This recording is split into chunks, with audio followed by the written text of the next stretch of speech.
نیت اچھی ہو تو منزل مل ہی جاتی ہے۔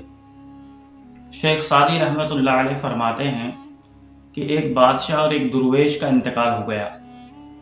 کسی نے خواب کے اندر دیکھا کہ بادشاہ تو جنت میں ٹہل رہا ہے اور درویش دوزخ میں جل رہا ہے۔ خواب دیکھنے والا اٹھا اور کسی بزرگ کے پاس گیا اور اس سے تعبیر پوچھی تو بزرگ نے فرمایا کہ بادشاہ تھا تو صاحب تخت و تاج، لیکن درویشوں کو دیکھتا تو آہ بھرتا اور کہتا کاش میں بھی درویش ہوتا۔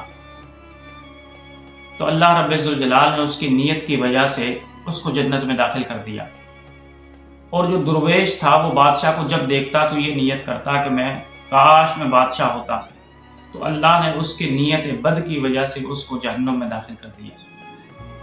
اسی طرح علماء فرماتے ہیں کہ ایک شخص ہے تو مسجد کے اندر، لیکن اس کا دل یہ لگا ہوا ہے کہ جلدی سے نماز ہو، میں اپنے کام کاج کو لگوں، کام کاج کروں، تو وہ ایسا ہے کہ جیسے وہ مسجد میں ہے ہی نہیں۔